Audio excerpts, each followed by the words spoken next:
Control کرنے والے لوگ تھے ان سے وہ سنبھالا نہیں جاتا تھا، اور ان سب لوگوں نے اپنے اپنے دیوتاؤں کو پکارنا شروع کیا اور ان کو آگے منتیں کی کہ ہمیں بچ جائے، لیکن وہ آندھی اور طوفان جو ہے وہ اسی طرح شدت کے ساتھ چلتا رہا، یہاں تک کہ انہوں نے اپنے جو اجناس تھی ان کے پاس، جو سفر کے لیے ان کے پاس راشن تھا، وہ بھی انہوں نے سمندر میں پھینکنا شروع کیا کہ شاید جہاز کا ویٹ کم ہو اور ہم بچ سکیں۔ اور کلام مقدس میں لکھا ہے کہ یونا جہاز میں پڑا ہوا سو رہا تھا، تو لوگوں نے اس کو بھی اٹھایا اور اسے کہا کہ تو بھی اپنے خدا کو پکار تاکہ وہ ہمیں اس طوفان سے بچائے۔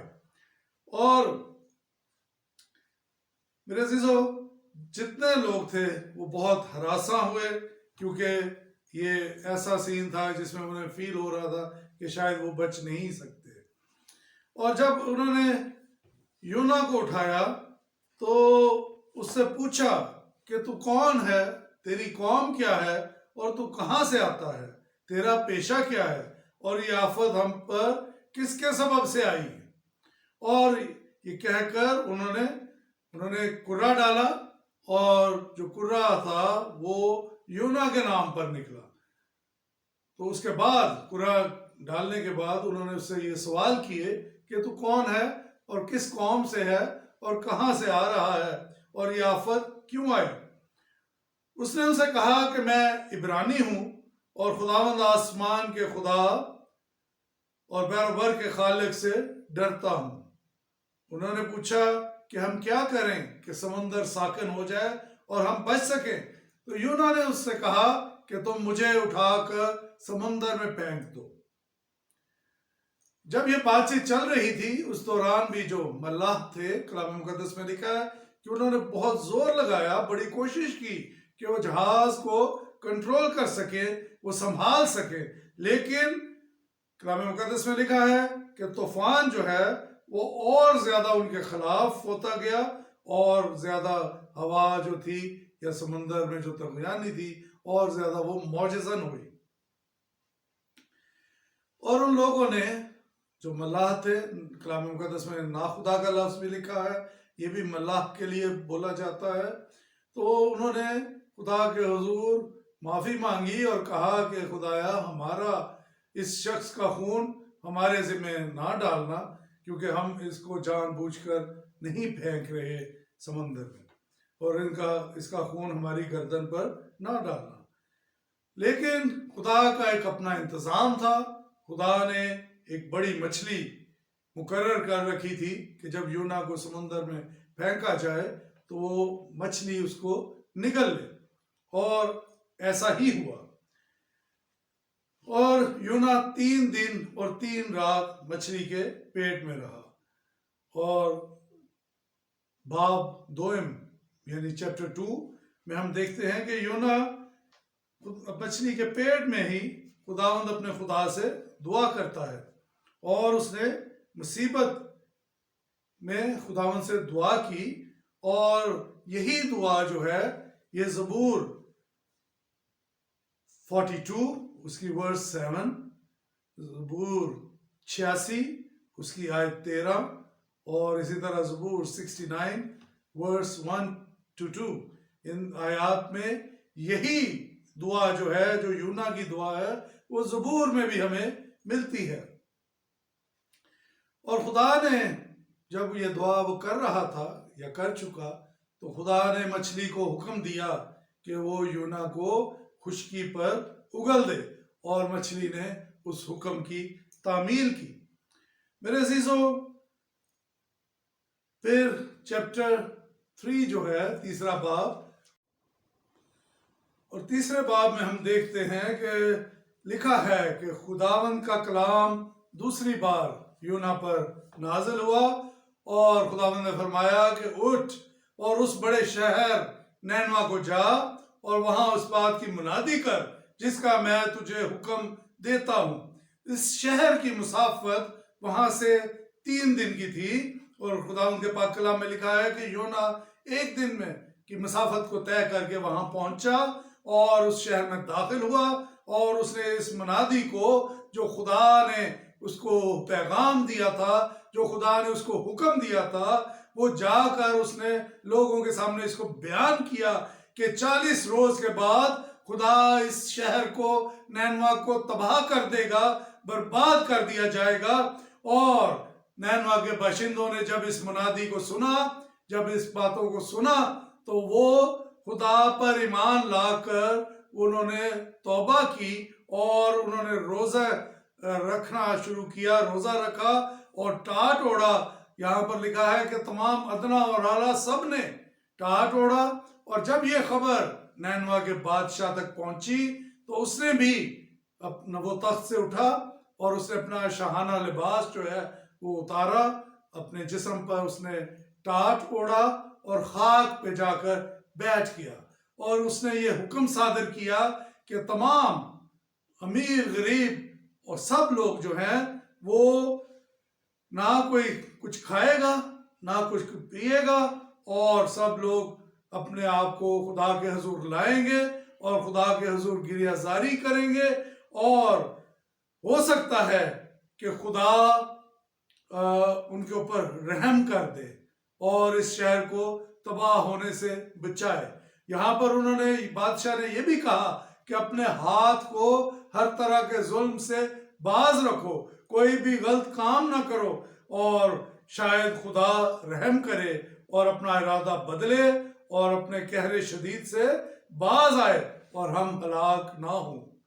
میرے عزیزو، جب خدا نے دیکھا کہ وہ لوگ اپنی بری روشوں سے باز آئے ہیں، انہوں نے اپنی بری روشیں چھوڑ دی ہیں، تو خدا نے اس قہر کو جو ان پر نازل کرنا تھا، خدا نے ایسا نہ کیا۔ اور ہم دیکھتے ہیں 4 باب میں کہ یونا نبی جو ہے وہ اس بات پر ناراضگی کا اظہار کرتا ہے، اور وہ کہتا ہے کہ خدا ان کے پاک کلام میں لکھا ہے کہ